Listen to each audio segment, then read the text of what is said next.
నమస్కారం. నేను జాతీయ బీసీ దళ అధ్యక్షుడిని దుండ్ర కుమారస్వామిని మాట్లాడుతున్నాను.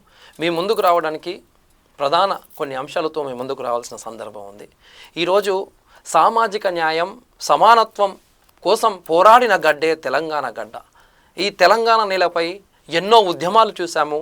మరెన్నో బీసీ ప్రాణత్యాగాల ఫలితంగానే తెలంగాణ సాధించుకున్నాం, మనందరికీ తెలిసిందే. అయినప్పటికీ ఈరోజు సామాజిక న్యాయం, ఆత్మగౌరవం, రాజ్యాధికారం కోసం మన పోరాటం ఇంకా కొనసాగుతుంది. ఆనాడు డాక్టర్ బిఆర్ అంబేద్కర్ చెప్పినట్టుగా చీకటి చీల్చుకుంటూ వెలుగులు నింపుతూ భవిష్యత్తుకు బాటలు వేసే సమయం ఆసన్నమవుతుందని చెప్పినట్టుగా నేడు మన బీసీ సమాజం కులగణన, ప్రత్యేక మంత్రిత్వ శాఖ, స్థానిక రిజర్వేషన్ల పెంపు, క్రిమిలేయర్ తొలగింపు ఇలాంటి న్యాయబద్ధమైన హక్కుల కోసం ఏకమై పోరాడుతుంది, మనందరికీ తెలిసిందే. అంతేకాకుండా తెలంగాణ రాష్ట్రంలో కొమురంభీం మరియు చాకలి ఐలమ్మ లాంటి గొప్ప సంఘ సంస్కర్తల ఆశయాలు మనలో చైతన్యాన్ని రగిలిస్తూ ఉన్నాయి. అంతేకాకుండా ఈరోజు డాక్టర్ అంబేద్కర్ గారి రాజ్యాంగం, జ్యోతిరావు పూలే గారి సామాజిక సంస్కరణలు మనకు ఆదర్శంగా నిలుస్తున్నాయి. ఈ యొక్క సంస్కర్తల ఆశయాలు మనలో ఉత్తేజం నింపుతూ సమానత్వం కోసం పోరాడే శక్తిని అందిస్తున్నాయి. అంబేద్కర్ గారు చెప్పినట్లు మన హక్కుల కోసం పోరాడకపోతే మన భవిష్యత్తు మన చేతిలో ఉండదు. ఈ మాటల్ని మనం ఆత్మగౌరవం కోసం, హక్కుల కోసం ఉద్యమించేలాగా ప్రేరేపిస్తున్నాయని తెలియజేస్తున్నాను.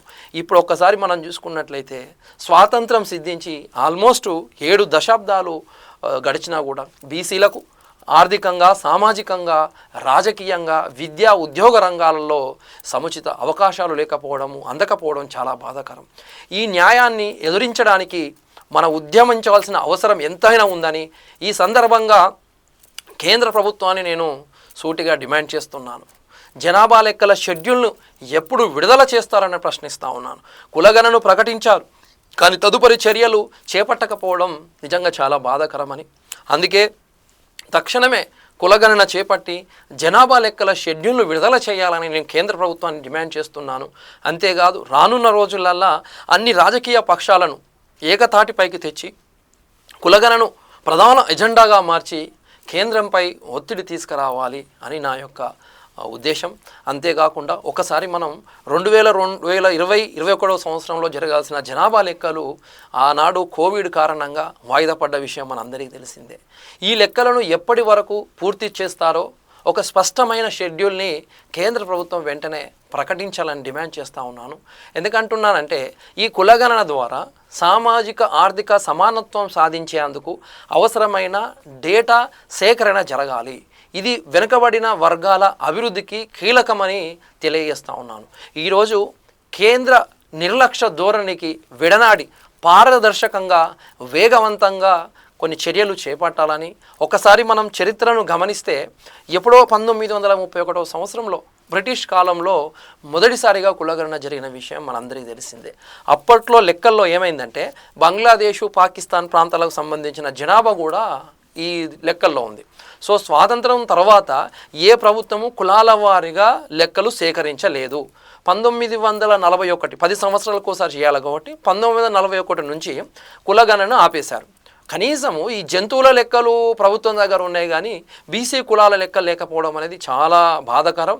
దానివల్ల విద్యా, ఉపాధి, రాజకీయ రంగాల్లో రిజర్వేషన్లు సక్రమంగా అమలు కాకలేకపోవడం వల్ల బీసీలు చాలా అణచివేతకు గురవుతున్నారు. మండల్ కమిషన్లో 3743 కులాలను బీసీ కులాలుగా గుర్తించి దేశ జనాభాలో 52% బీసీలు ఉన్నట్లుగా తేల్చింది. కానీ కేవలం 27% రిజర్వేషన్ మాత్రమే ఇచ్చారు. మరి ఎస్సీ ఎస్టీలకు ఈరోజు అసెంబ్లీలో కావచ్చు, పార్లమెంట్లో రిజర్వేషన్లు ఉన్నాయి, కానీ బీసీలకు మాత్రం ప్రత్యేక రిజర్వేషన్లు లేకపోవడం వల్ల వాళ్ళు చాలా అణచివేతకు గురవుతున్నారు, అన్యాయానికి గురవుతూ ఉన్నారు. బీజేపీ అధికారంలో వచ్చినప్పుడు 10 ఏళ్ళు దాటింది, బీసీ మంత్రిత్వ శాఖ ఇంతవరకు ఏర్పాటు చేయలేదు. ఏ కులానికి లేని క్రిమిలేయర్ విధానం కేవలం బీసీలకే వర్తింపజేస్తున్నారు. మరి దీని వెనుక అంతర్యం ఏమిటి అని ఒకసారి ప్రశ్నించాల్సిన సందర్భం వచ్చిందని, ఇప్పుడు బీసీలు అనగానే ఓటు బ్యాంకుగా వాడుకుంటున్న రాజకీయ పక్షాలను మనం దూరం పెట్టాల్సిన సందర్భం వచ్చింది తెలియజేస్తున్నాను. 2010లో బీజేపీ కులగణనను డిమాండ్ చేసింది వాళ్ళే. 18లో రాజ్నాథ్ సింగ్ ఆధ్వర్యంలో కూడా కులగణన నిర్ణయం తీసుకున్నారు, మనందరికీ తెలిసిందే. కానీ చర్యలు ఏమన్నా జరిగినాయా అంటే అది శూన్యం.